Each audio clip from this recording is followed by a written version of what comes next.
have JOHANNA-MAY'S here.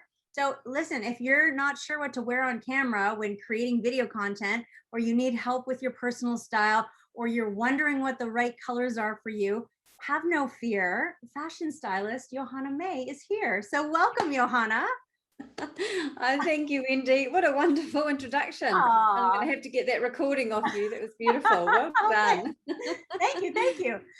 So I want to ask you a little bit about, you love fashion as much as I do. So we can, you and I could talk about this for days on end, but you had the opportunity, you lived in Europe for a number of years, which had a huge influence on you in terms of fashion. So is that where your love of fashion began?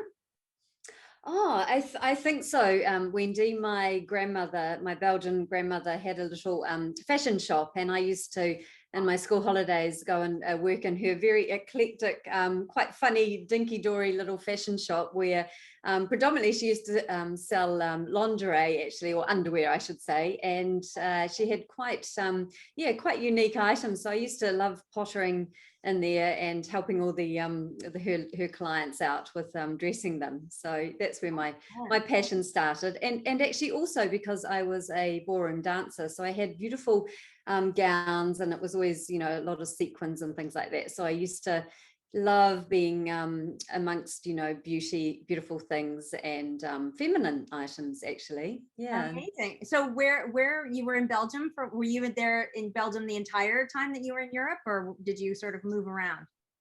Yeah, well, we lived in Germany, actually. So I went to school in Germany for quite a while. My dad is a language teacher. So being from Belgium, his first language is French, and his mother was in Belgium. So we used to go there and spend our school holidays there. But, a little bit moving around, but a lot of it was just in Germany and Belgium. Yeah. Very cool. How's your French these days?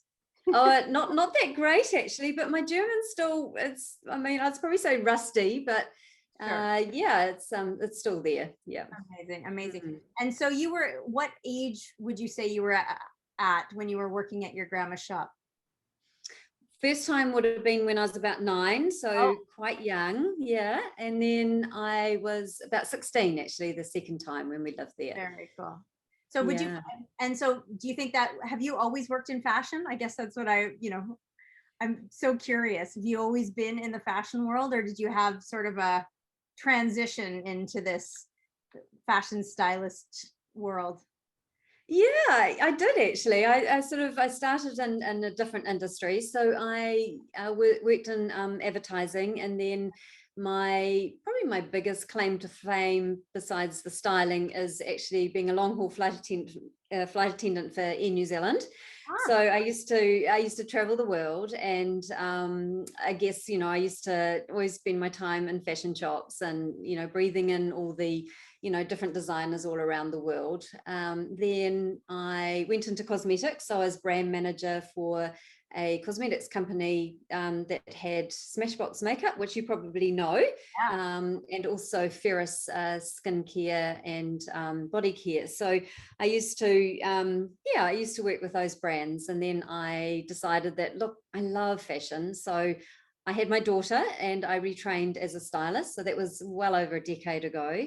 And I now combine my cosmetics and also my, my fashion together. So, yeah, so as we know, image is all about, not just about what we wear. It's also about, our skin and our, hair and makeup and things like that too. So it's all over. So in terms of that, if I can ask, why is that important? Why should that be important to us, image and style? Well, I think, we have, we're judged within seconds of meeting people. It's pretty harsh out there. So I think just being on brand and looking the best you can, it also, helps your confidence. So when you feel good on the outside, you feel good on the inside. And, once you've nailed your look and you've got those outfits of influence and you feel good about yourself, it really helps you go out there and represent your business properly, and also just gives you the edge on, perhaps your competitor, and just helps you work so much better.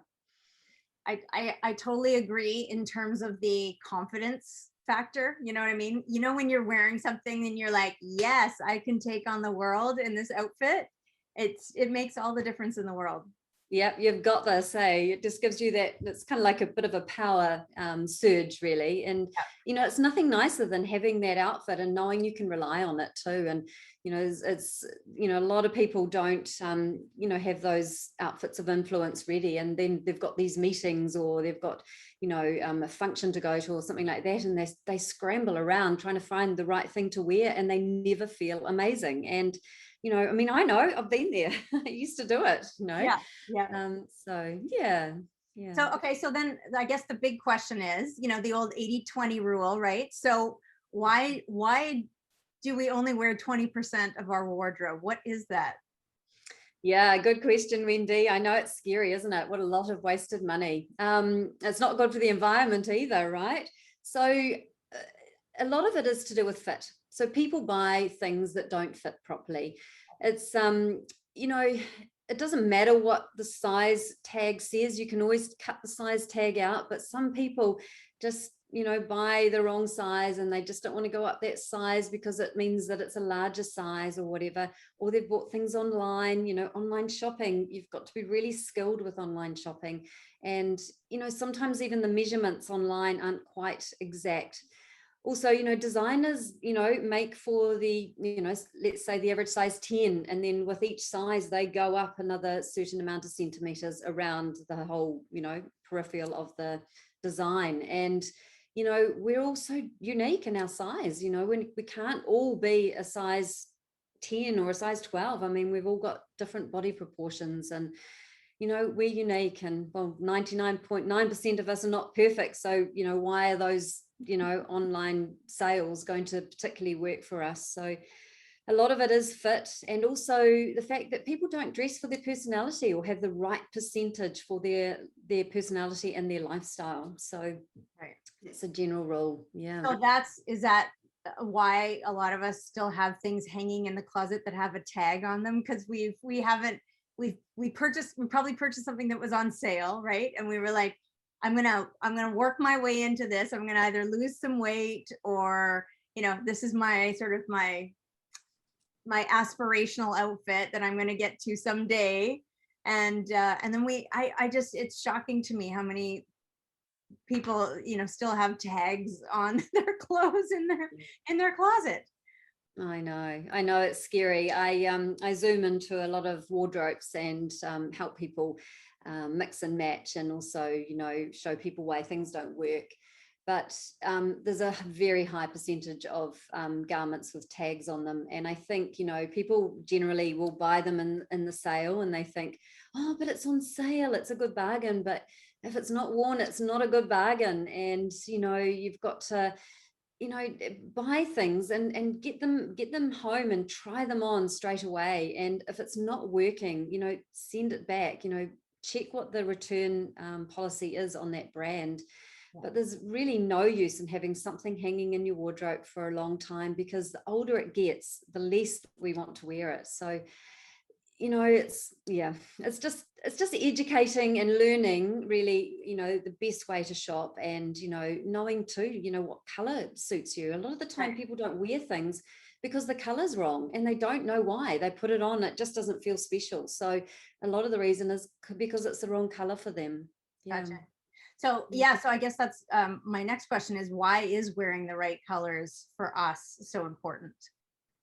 Yeah, well, it's important because it can, you know, it's color's happy. It makes you feel better. It makes you feel positive. It makes you feel confident. But wearing the right color is also important. So everybody, you know, has a blue, or everybody has a yellow or a green or a red, but it's defining, you know, how much warmth you can wear in that color, or how much cool you can have, you know, whether you need muted colors or bright colors. So it's all about just creating harmony with your coloring. Amazing. Can you share with us some ideas of what clothing works well on camera in general? Obviously, you know, if there's some tips around that. Oh, sure. Well, thank you to COVID. We seem to be spending a lot more time at our desks, right, on Zoom. I know you and I are. So again, it's important to wear a color that you're comfortable with. And I suppose knowing your particular best suited colors is the best thing. So I love seeing color on camera and on screen, on Zooms. I think also it's really important to so wear color that you're comfortable with. You know, check too what your background is. So if you're wearing, you know, something that's really bright and then you've got lots of patterns in the background or something like that, or however it works that just clash. I mean, obviously take that into consideration. So, you know, make something a little bit more low key. Black and white don't work so well. I think black is really absorbing, and also white can reflect a little bit. Also, you know, for whatever's going on in the background, I don't find those colors work so well. So yeah, and also pattern, be careful the pattern's not too, I think, too tiny. It can make the eye a little bit confusing. So yeah, definitely wear some color if you can. And makeup, I find that, you know, the camera can take quite a bit of you know, energy out of your skin and your makeup. So just even a colored lipstick, I think, looks really good on camera. I know. And you're looking beautiful there, Wendy, by the way. You look at your colors, gorgeous. Thank you. You know, it's funny. You're not kidding when you say though that, you know, when you put lipstick on, what you see in the mirror in front of you is like, oh, you're like, okay. But then when you look at yourself on the Zoom, you're like, wow, it doesn't look like I'm wearing any lipstick whatsoever. So you almost have to kind of really, like, I looked, you know, put the lipstick on and I'm like, that's a lot. But, you know, on camera, it doesn't look that much. So yeah, absolutely. And on Zoom and also on video, which you'll know a lot more about than I do, but you'll know if you had a light beigey sort of colored lipstick on right now, you'd look probably quite washed out, wouldn't you? right. But Yeah. you've got beautiful balance going on with your, you know, your top color and your lipstick, and Thank you. lovely. Yeah. People would probably, you know, be like, oh, she's sick. If I had, like, you know, a nude lip or something on, you know, I'd have to make my cheeks so bright that, you know, So bright colored. contrast. Yeah. Absolutely. So are there any other than the, you know, probably putting on a little more than we would think, are there any other tips in terms of makeup that we should consider? Makeup. I think obviously having a lovely clear canvas is a good idea. So a foundation is really important too. And just, I think, you know, obviously framed, you know, eyebrows, so definitely some cheek color. And, you know, it doesn't have to be a lot of eye makeup, but I think definitely, you know, have some definition in your makeup. So the eyebrows, the cheeks and lip color. And yeah, I think it is great if you can to wear a foundation, because it does just it just gives a lovely smooth canvas. Yeah. And actually, while I'm talking too, it's important to make sure your hands are, you know, a lot of us do talk with our hands. They are a big part of our expression. I know I do. So just to make sure that, you know, your hands are at least, you know, maybe moisturized, because they can look a little bit dry if they're not, funny enough. Also just, you know, your nails nicely groomed. If color's not your thing, that's absolutely fine, but just a nice clear base and definitely filed nicely. It's a very good point, because as a former television producer, I can't tell you how many times my guests would show up and they are doing things with their hands on a table, like cooking or making a craft or doing, you know, doing some sort of construction, and their hands are absolutely a disaster. And I would be like, I literally had to put it in a little sheet to them before they showed up to set a reminder, please, you know, groom the nose hair, do the nails. I love it, but good on you for saying it, because some people don't actually think. And you know, the funny thing is with that, Wendy, as you're saying it, you know, they could be beautifully groomed here, their hair, their makeup and everything, and their hands, and it would be like, that's what people would focus on. Yes, that's what they would be remembered, you know, about, is, oh my God, her hands look terrible, or you know, or they were dirty, or, you know, the nails or something like that.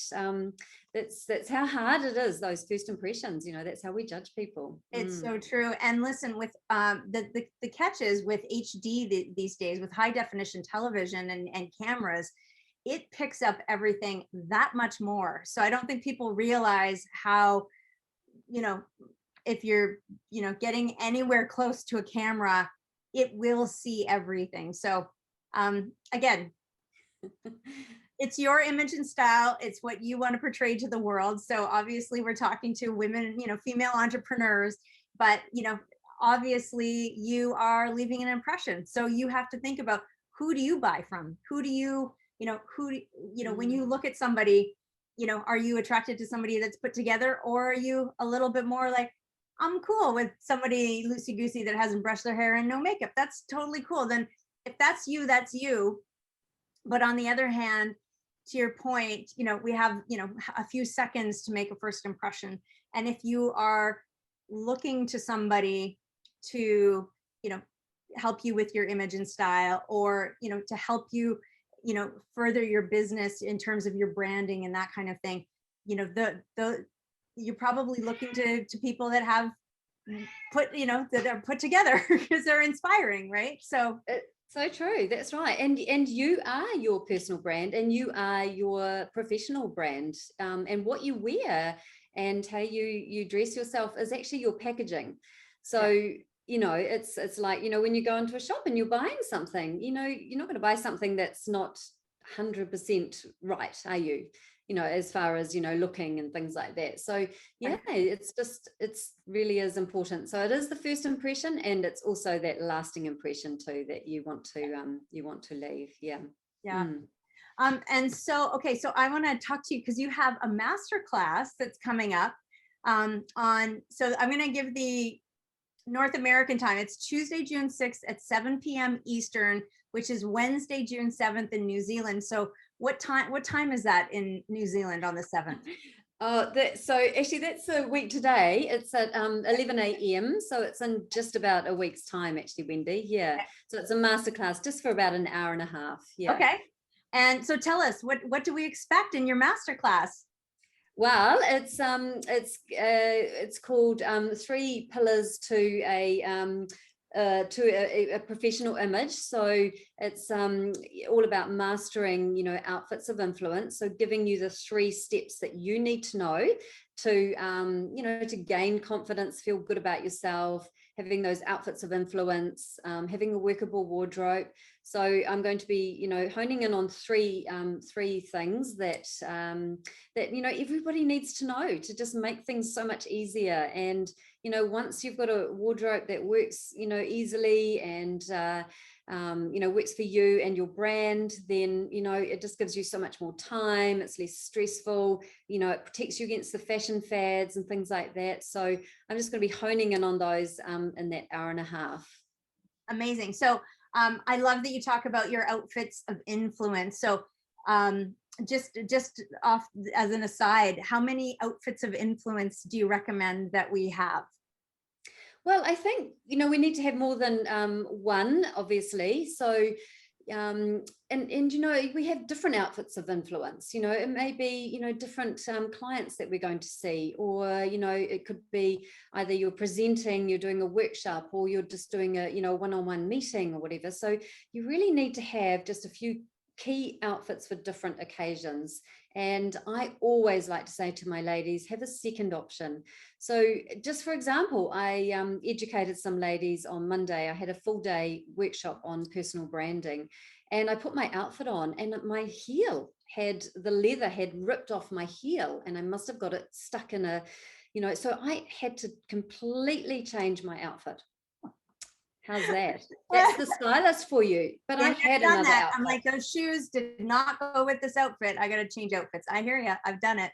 Yeah, I didn't have another pair of shoes that I really wanted to, or felt amazing in to wear with that outfit, if you know what I mean. Yep. So, but it was okay. It wasn't stressful. I know I had something else ready. So, right. I mean, it's not meant to be difficult, and it doesn't take a lot of time. It's just getting it organized. That's all. And then you can relax, and you can just concentrate on what you need to concentrate on for that day. Amazing. So it's a free hour and a half. Yeah. It is.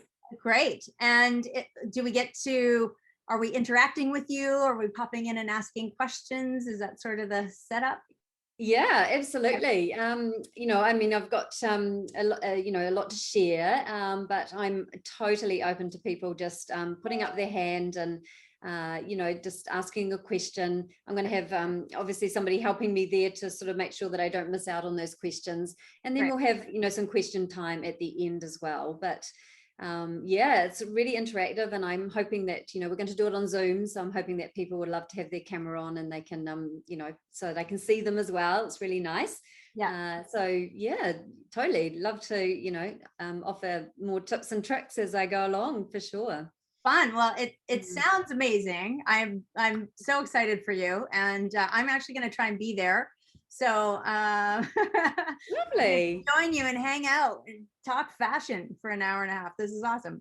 I mean, I won't. Sounds good. We won't be talking. I will be sitting and observing. But yes, and so what I'll do is I'm gonna put the link below this video so everybody knows where they can go and sign up and Hmm. watch you in action. So that is that.